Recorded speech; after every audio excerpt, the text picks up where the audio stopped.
بس ده مش اعتراف انه على علاقه مع المصريين ادون عزرا. عموما انا قلت اللي حصل بالتفصيل.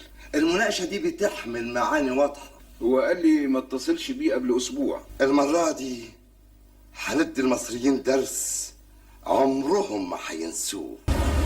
لا لا لا لا، بقول لك اطلب من السكرتيرة ان ما حدش يدخل علينا ادون ازرع.